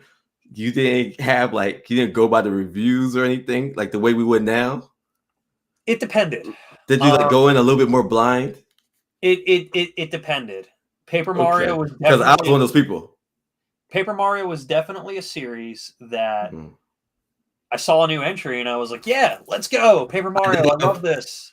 All the Nintendo stuff. Like I bought any Star Fox game, not knowing that it was considered a dying franchise. I didn't know that. Star Fox is the biggest wasted potential of any Nintendo franchise, and I'll die on that hill. Star Fox 64 is my favorite Nintendo 64 game. It's one of my favorite games ever made. I'm one of the people who loved Star Fox Assault for GameCube. I think that game's a blast. Is that the one when you could get out the tank? Like you could get out the vehicles? Yeah. I love that game. Yeah, it's amazing. Star Fox Adventure was all right. I think it was like his own thing, though. But it wasn't bad. Star Fox Command on DS was serviceable. I enjoyed my time with it, even if it wasn't really what I was looking for from a Star Fox game. And Star Fox 64 3D, amazing. Awesome remake. I dumped hours and hours and hours of my life into that as I did. But isn't that most of Star Fox games? You seem to like them mostly. Yeah. Yeah, mostly. We don't talk about the Wii U one. I forgot about that one. Yeah. I totally forgot about that one. Yeah, we don't go into that. Well, I'm going to show you this comment then. That's what killed the franchise. Test Film said, I like Zero even with the weird controls. I didn't play it, so I don't have an opinion. And more power to you. If you like that game, mad respect. And that's no irony. I'm not making fun of you. I'm not being sarcastic. Genuinely. If you like Star Fox Zero, I envy you. I wanted to. I really wanted to. Okay. So, hold on. Let me read. So, what did you give Paper Mario Thousand Year Door the first time? Like, if you give it a score out of 10, I guess. 10 out of 10. 10 out of 10. Oh, yeah. You did say it's like one of the best games ever. So, it has to be a 10. It's a perfect game. To give you an idea, and none of it. Well, I guess this is minor spoilers, but not for the plot. It's minor spoilers for a specific gameplay mechanic and a really cool thing that they implemented with it.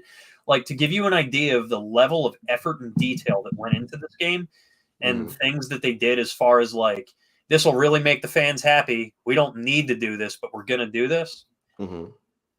The gear system in Thousand Year Door, like equipment system beyond Mario being able to equip boots and a hammer and whatever. There's badges. You find these things called badges that give Mario different abilities, different, more powerful attacks, moves, commands. Some of them help him directly. Some of them help both him and his partners. Some of them aren't even used for battle. Some of them have outside battle effects.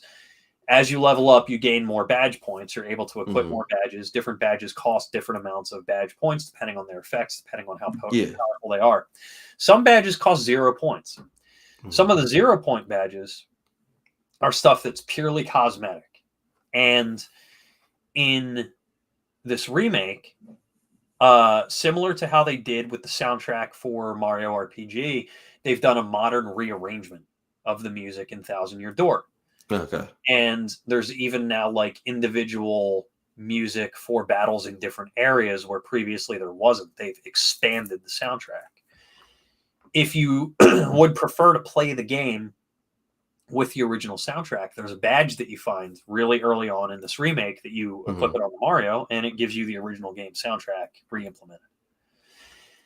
In the original game, and this is the thing that I was mentioning, like Nintendo didn't have to do this, but they did it, and it's freaking sick.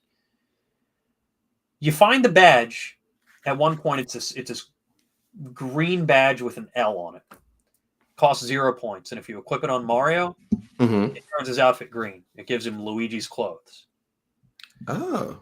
There's another one that you find a little bit after that is yellow with a blue W, and if you put that on him, it gives him Wario's outfit. Okay. And if you equip both of them together, it gives him Waluigi's outfit. Just, I think I'm gonna get this game. Stuff because I'm in no Paper Mario to begin with. Stuff that they like. Whatever design team was sitting there in that room, like, what can we do that'll really please people? Oh, I know. Let's give Mario outfit changes. Are you kidding me? In a GameCube RPG, like, even back then, well, I say even, but back then Nintendo was really firing on all cylinders in their game design processes for the GameCube library. It's one of the strongest game libraries on the whole in gaming history, and Mario Thousand Year Door is a jewel. Oh, I agree with you. Some of their series' best stuff was on the GameCube. Yeah. Like, I was always of the belief that Double Dash is their best Mario Kart. Oh, yeah. It made Eclipse sense, but I was always of the belief that it was. I still, Double Dash is still my favorite Mario Kart game. I know that 8 has more content, right? It's got way more characters, way more tracks, way more music. You can do online play, and there's a lot more to it. Even mechanically, there's a lot more to it. But Double Dash it's still my favorite Mario Kart. It still feels the best of any Mario Kart game. Okay, so let's do this to close. I'm gonna give you crash course questions. Okay, I need a better segment name, but you get what I'm trying to say. Yeah. Okay, favorite Zelda game? Wind Waker. That's a good one, and see, that's a GameCube game. GameCube game, yeah. And people question me on that a lot. They're like, are you sure you don't mean Majora's Mask or Twilight Princess? Because Twilight Princess is the angry, dark, edgy one. People think dark is better sometimes. And back in the day, and this is what informs Twilight Princess's design, was the reaction. The Wind Waker was terrible. People hated it. They were like, but it got 10 out of 10 on a lot of sources. Isn't it technically a platinum hit? They were like, what does Link look like now? What is this art style? It's awful. I hate this. And then people actually got their hands on the game and played it. And from a storytelling perspective, from a plot writing perspective, and like world building, there's no other Zelda game like it. Fun fact, it is the only game where at the end of the game, Link doesn't seal Ganondorf. He straight up kills him. I mean, he keeps getting out. He needs to go. Yeah, and that's what splits the timeline. That's where the timeline branches, and we get like Vati and stuff. After that, in the Toon Link games. Yeah. Okay. No. Link erases Ganon from the timeline at the end of Wind Waker. Okay. Another one. Favorite 3D Mario game?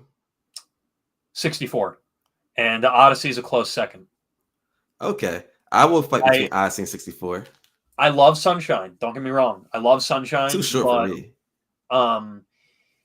It is short, and there's also some areas of the game that are mechanically broken. Like the development of that game was a little bit rushed. There's stuff that was misimplemented, doesn't work as intended. But on the whole, very good game. Galaxy and Galaxy 2 are awesome. I love them.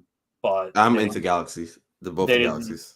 They didn't hit for me the way that 64 did and Odyssey did. Odyssey was just such a love letter to the entire series, especially 64. When you beat the game and you get to go to the 64 castle and the Mushroom Kingdom and collect stars. It was beautiful. Super Mario 64 is, in my opinion, the most important and impactful video game ever made. In terms of legacy, in terms of what it begat, every single 3D platformer owes itself in some part to Super Mario I can see that. 64. It was not the first one. There were a few that came before it, like Jumping Flash and whatever, but it was the first one to do everything right. It was the one that everything after took something from it. I can agree with that. I had one. Was Magneto right? You know, it's funny. You're bringing up this stuff that, like, is so relevant to recent discussions I've had in group chats. Oddly enough, like Mario 64, I was just talking about today in the Ghostbusters group chat. I'm not a speedrunner, but I pride myself on my ability to get all 120 stars. If I have a day to spare, I can sit down, start a new file in that game, and get all 120 stars in a single sitting. It'll take me like 7 hours or something, but I can do it. My ex didn't believe me. And then one time, like one weekend, I just sat down and did it. And she was like, what? How? But that's nuts. I just know that game like the back of my hand. It's like ingrained in me. Was Magneto right? Magneto is correct. He is right. Like fully correct. Like no nuance. No, there's nuance. Magneto is right in his ideology and his motivations, not in his methodology. People don't get that. The best of both worlds there is Magneto's ideology, his ideas with Xavier's methodology. Okay. Because Magneto's visions for mutant society and what they should be until or unless humanity can get their ish together and coexist. Yes, 100% on point. Do for and of yourselves. Do no harm, take no crap. But that do no harm part is Xavier, right? Xavier is the peacekeeper. He's the diplomat. He's the one with the know-how and the agreeability to be able to navigate that foreign relations, that diplomacy. And in the comics, that's how we end up with Utopia, which is an awesome character arc or story arc. Story arc, yeah. Involving mutants and that corner of characters. Okay. This is an easy one. Oh no. Here's the one. Favorite Smash Brothers character in any of the games? Oh, I was going to say it definitely depends on the game. My main's changed every single game. Okay, so your favorite character just use, like, you can pick the game and the character. Okay, in 64, I'm going to go with Fox and Ness. Fox is great in the first one, and in Melee, but I'll touch on that in a bit. But Fox is really the top tiers in 64 are like Kirby and Pikachu, and then Fox is in there too, but not really as much anymore. But I just love his moveset in the early games, the way that it's implemented and how effective stuff like his up smash and up air are. You can kill ridiculously early with them. It's just so satisfying. Melee, definitely Fox. Oh my god, Fox in Melee. Oh my god, the up throw, up air, the shine dashing, and it's just, he's so much fun when you really get the flow of Melee's mechanics. If you can learn wave dashing and implement that with Fox, the sky's the limit. Marth is the other one for me in Melee. I'm a Marth supporter. He's so much fun. The sword mechanics, the tipper mechanics, keeping your opponent at the mid range and learning how to delay and pace your attacks and your strikes to turn their momentum and movement habits against them while staying outside of their range. Awesome. Brawl, Ike, who is a terrible character tier list wise, but when you can kill an opposing Meta Knight, assuming that they don't just eat you alive, in 3 hits total, total blast. There's a lot of people that are against the tier list anyway, so yeah. Until you go to a tournament. But there's too many people that I think those are dumb within the game engine and mechanics. I see it both ways, but that's me being agreeable again. In Smash 4, Cloud, but I'm biased. Is Smash 4 the one that's on 3DS and Wii U? Wii U. Okay. I'm biased. Final Fantasy VII is my favorite video game ever made, and when they announced Cloud for Smash 4, I lost my freaking mind. I like Cloud on that one. It was all I played as. I hate playing against Cloud in that one. From then till the end of Smash 4, Cloud was all I played as.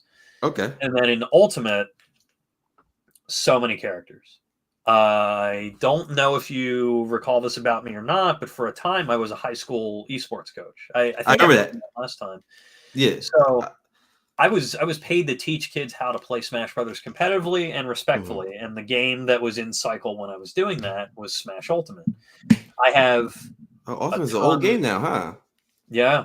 Okay. Well, assuming there's another Smash game coming, if Sakurai's up for that, but I have something like 2,500 hours in Smash Ultimate by this point. I Sheesh. have played every character on the roster exhaustively, and I have a Mm-hmm. whole range of them that I really enjoy playing. Mm-hmm. Off the top of my head, Joker, K. Rool, Sephiroth, of course, Sephiroth. Yeah, that makes sense. Uh, Kazuya, Mm-hmm. Sora. The majority of my other amiibos are packed away, but still Ike, still Marth, still Okay. Ness, still Mario. Occasionally Fox, though I'm not terribly a fan of how he plays in I don't like Ultimate. him on Ultimate, but it's just for the way I play, maybe.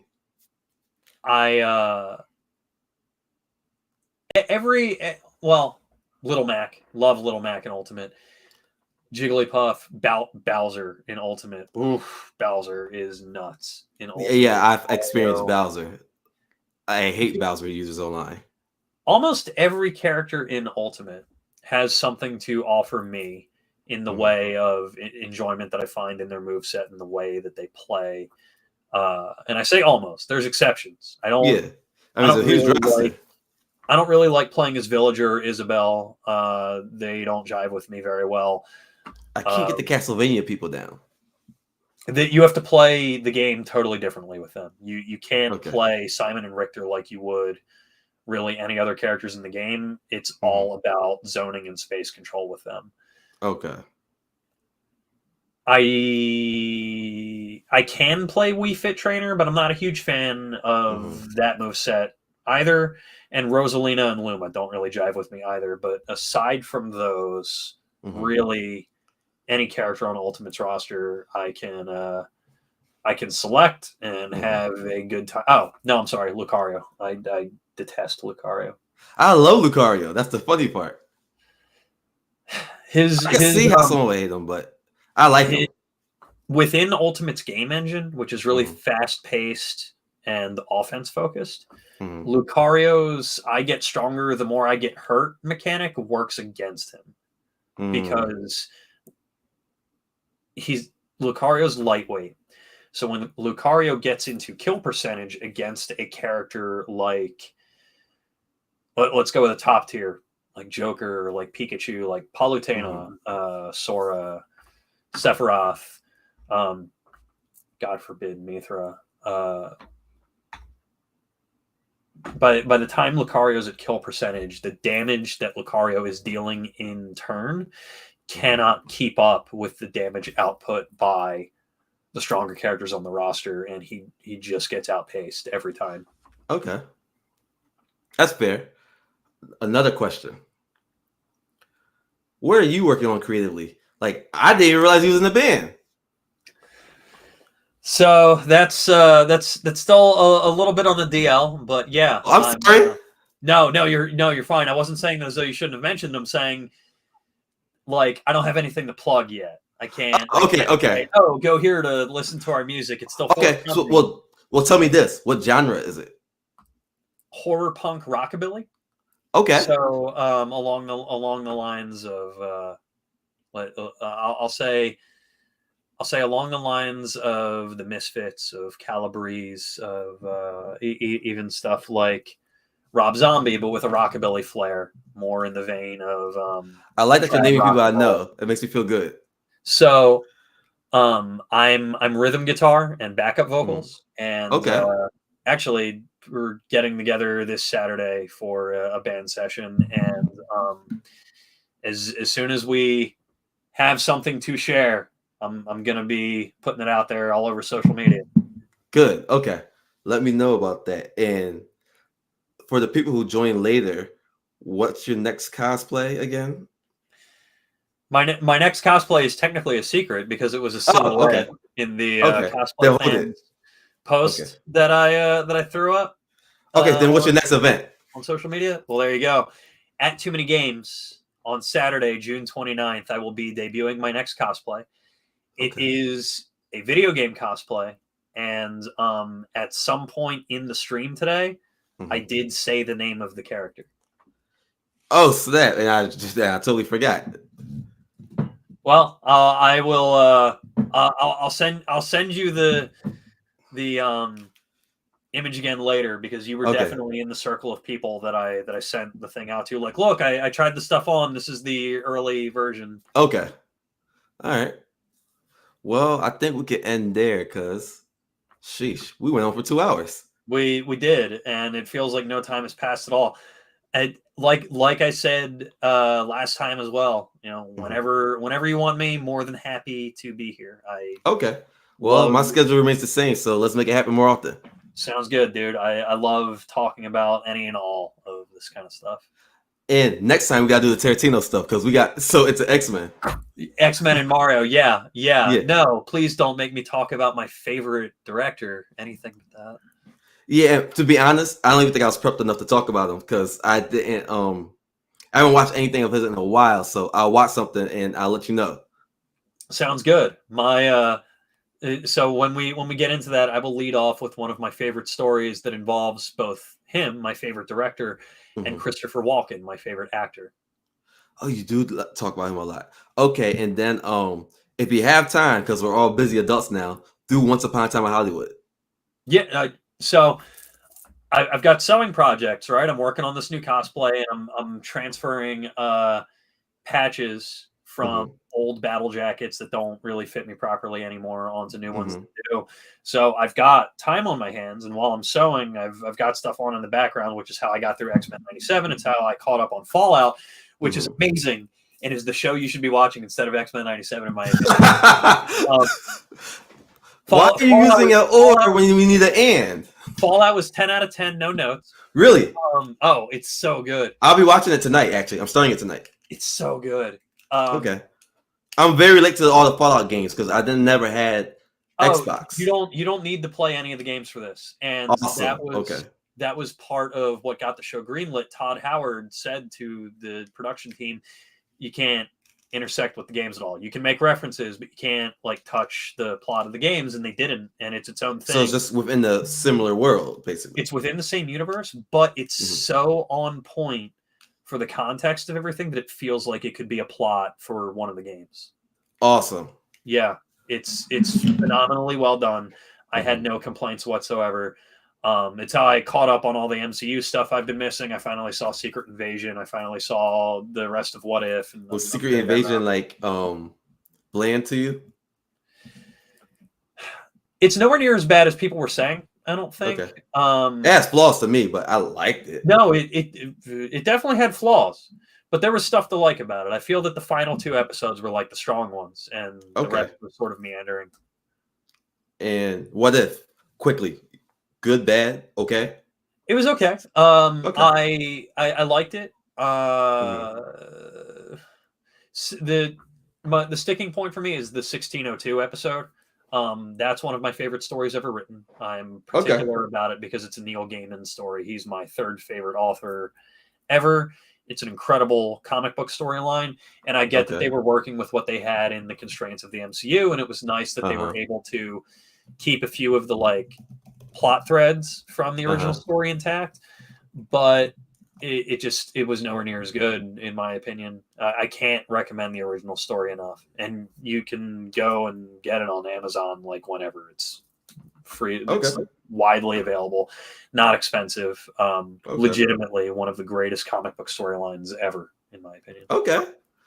All right. Well, I think that's a good stopping point. Well, thank you for coming on. Thank you for having me. I look forward to next time. Okay, I will hit you up after this. Sounds good. And in the meantime, for anybody who is watching, if you'd like to follow me and catch any more of my ridiculous nonsense, I'm dan.von.doom on Instagram. I'm going to put it on the screen right now. You said thank you. Dan. It's 2 dots, right, between each Yeah, word? Dan.von.doom. And yeah, And I'll also tag you in everything. Sounds good. You can keep up with me there. And until next time, stay rad, rock on, take care of yourselves. And thank you for tuning to the Avatar Slang Podcast. You can follow me on all socials, avatar.slang. YouTube, I'm probably the only Avatar Slang on there. And you can even type me on Facebook if that's your preferred form of social media. I don't give a lot on there, but you still get a grasp of my personality on there. So Avatar Slang on everything. I'll pop up. All awesome. Right.